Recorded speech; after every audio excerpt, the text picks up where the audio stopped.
Hello there. Good morning, good afternoon, good evening. This is Wale Properties. Welcome to Real Estate Wisdom. Today I want to talk to you about running a successful Airbnb in Nigeria.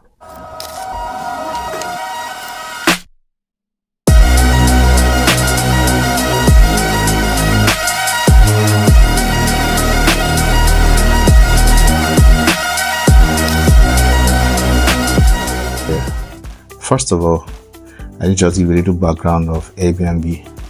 Okay, research has shown that Airbnb was started by two guys in San Francisco, America, United States of America. Okay, now these two guys, that's Brian Cheswick and Joe Glabia. The two of them, they were renting an apartment. They were short on rent, so they now wanted to just raise up money, right, to meet up their rent. They now thought of an idea whereby they just give out their rooms to some guys that came for a conference, design conference. That was in 2007, right? They started the idea. That's A, the B for bed, and the other B for breakfast. But they'll give you their space, you get the air, the mattresses, the bed, sleep on it. Then in the morning, they give you complimentary breakfast. This was as a result of the fact that all the hotels were booked. So they provided an alternative that is cheaper than the hotels, and to their surprise, people loved the idea. People bought into it even more than what they anticipated. The boom was just there, and then in 2008, I brought one of their friends and I packaged the business very well. But on the contrary, I believe that prior to that, Airbnb has started in Nigeria. Okay, just remember. Do you remember Canaan Land? That's the headquarters of the Living Faith Church. Way back, long before 2007, when people go for Shiloh and all that, people stay around all those houses in Ogo State. People still, when they pay some money. Even TB Joshua Synagogue Church of All Nations, in Ejibo there, people's houses and just pay them some money. I believe that's where Airbnb started. Who knows? Maybe these guys don't pick the idea from Nigeria here, just made it big and all that. You have Airbnb all over the world in different countries and all that. They're even doing better than Hilton. So I say that to say all of this. Now, in Nigeria at the moment, the business is thriving. Nigerians, when something is booming, everybody goes there. When Sony Tracker was booming, everybody went there, it's casted. When POS was booming, everybody went there, 19 has casted. Now, before this Airbnb cast, let me tell you what you need to do.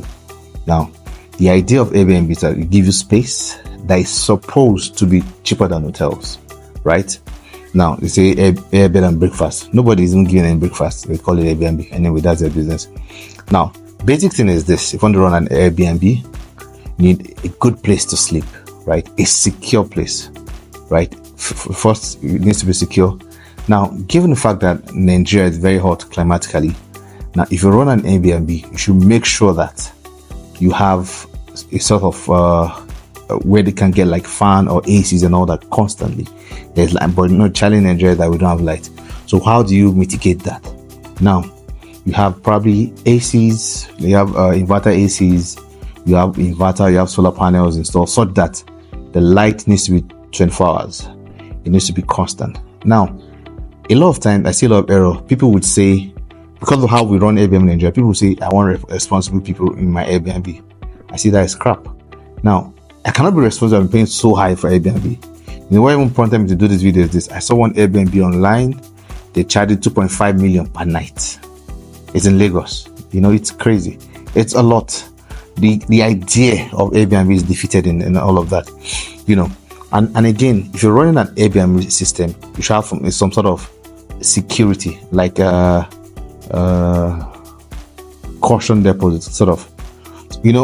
All sorts of people are going to your property, right? Although you should do a sort of background check like they do in America, in most part of the world. Before you had been allowed access to any Airbnb or a short-let, let me use the word short-let now, you need to do a background check. You need to know the person that's coming. Is he a criminal?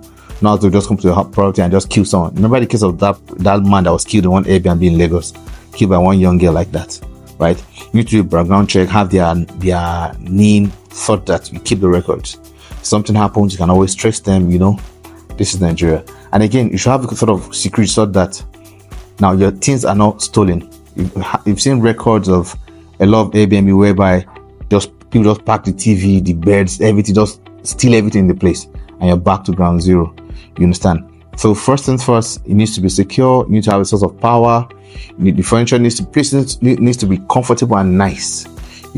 So that's if you want to run Airbnb in Nigeria, and the price should be relatively affordable. Not necessarily just too expensive that people can't afford it.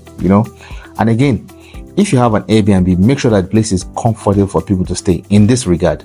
Now, the kind of people that rent Airbnb, quote and unquote, you can quote me anywhere. From experience, people that stay in Airbnb in Nigeria or shortly are usually young boys, maybe tech guys, those other guys who are brothers from the other side. If you're doing Airbnb and you don't want them, you're not expecting young people in your Airbnb, then they are not even ready.